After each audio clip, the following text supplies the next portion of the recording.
बस अपने जीवन की कीमती समय 5 मिनट हमें दें। रावण कुछ ऐसी बातें जो आज भी आपको पता नहीं होगा। एक बड़ा शिव भक्त था। वह बहुत ही विद्वान पंडित था।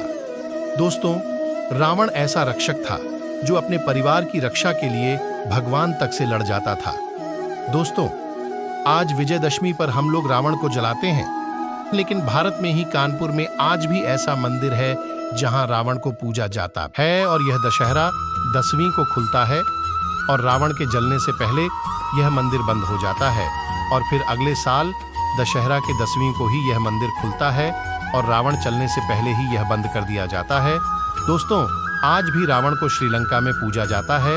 इसे भगवान का दर्जा दिया जाता है। आपको बता दें, श्रीलंका में सोने की लंका यह रावण के सौतेले भाई का था और रावण ने अपने सौतेले भाई से इसे सोने की लंका हथियार लेता है। दोस्तों, आपको बता दें, कुबेर के शासन से ज्यादा रावण के शासन में उसके प्रजा ज्यादा सुख और संपन्न थी।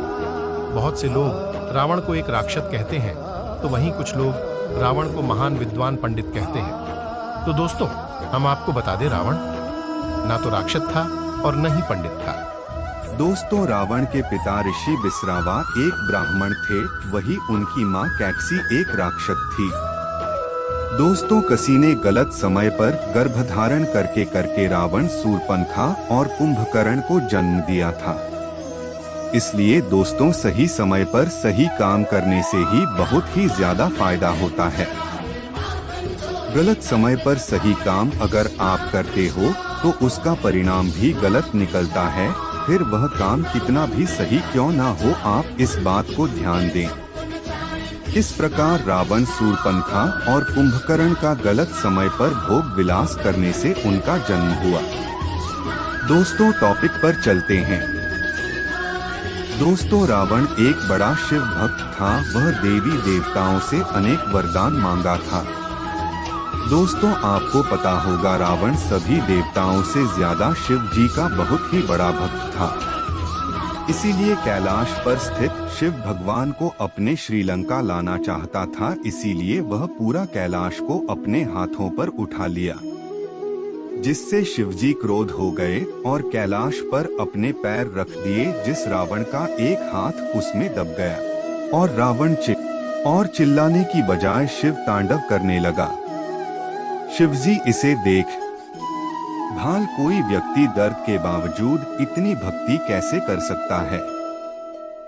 इससे शिवजी रावण पर प्रसन्न होकर उसे रावण की उपाधि दी।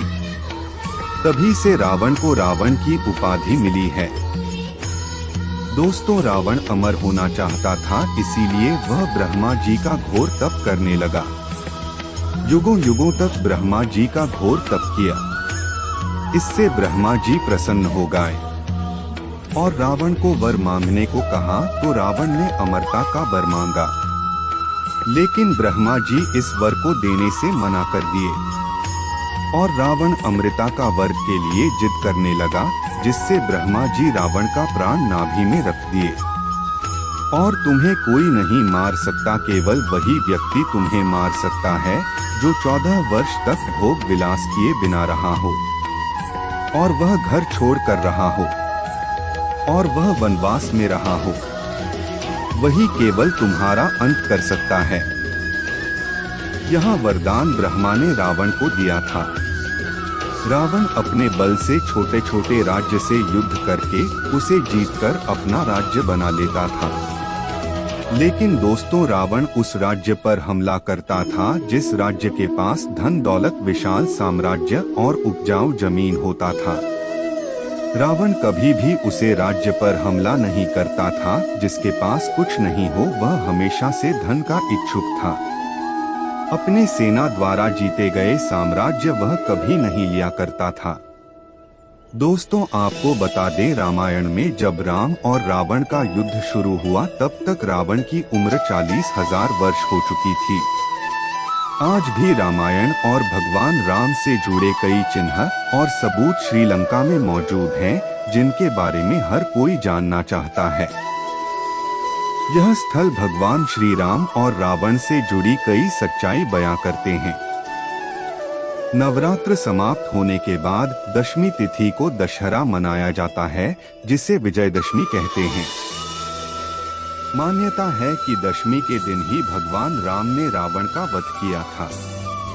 एक रिसर्च में दावा किया गया है कि करीब 50 ऐसे स्थान हैं जिनका संबंध रामायण से है।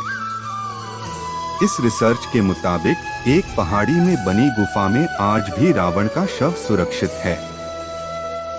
यह गुफा श्रीलंका के रैगला के घने जंगलों में स्थित है। बताया जाता है कि भगवान श्री राम के हाथों रावण के वध को 10,000 साल से भी ज्यादा हो गए हैं। जिस गुफा में रावण का शव रखा गया है वह रैगला के जंगलों में 8,000 फुट की ऊंचाई पर स्थित है। यहाँ पर रावण के शव को ममी बनाकर एक ताबूत में रखा गया है। इस पर एक खास किस्म का लेप लगाया गया है, जिसके चलते हजारों सालों से वो वैसा का वैसा ही दिखता है।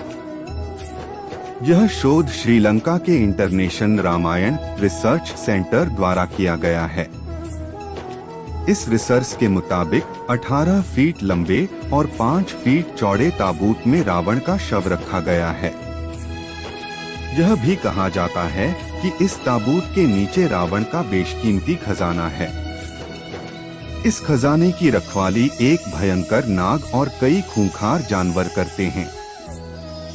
मान्यता है कि जब भगवान श्री राम ने रावण का वध किया था, उन्होंने उसके शव को विभीषण को अंतिम संस्कार के लिए सौंप दिया था। लेकिन विभीषण ने राजगद्दी संभालने की जल्दी में रावण का अंतिम संस्कार नहीं किया और शव वैसे ही छोड़ दिया।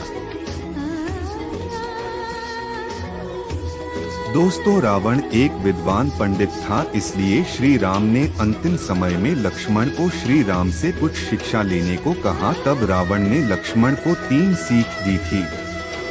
पहले सीख, कभी भी दूसरे को अपने से कमजोर मत समझना, जिस प्रकार मैंने समझा। दूसरी, कभी भी अपने ज्ञान का प्रयोग गलत तरीके से मत करना, जिस प्रकार मैंने की थी। तीसरी सीख, कभी भी दूसरे के बातों को सुनकर अपने निर्णय न लेना, खुद से समझकर उसे निर्णय लेना।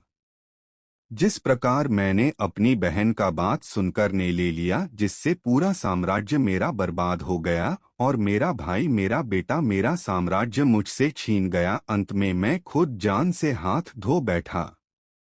रबन ने या बैठ कहाते हुए कहा, किस प्रकार मेरा भाई मेरा रहस्य जनता था, जिससे हमें राम ने मारा, नहीं तो राम भी मुझे नहीं मार पाता, मैं अमर हो जाता।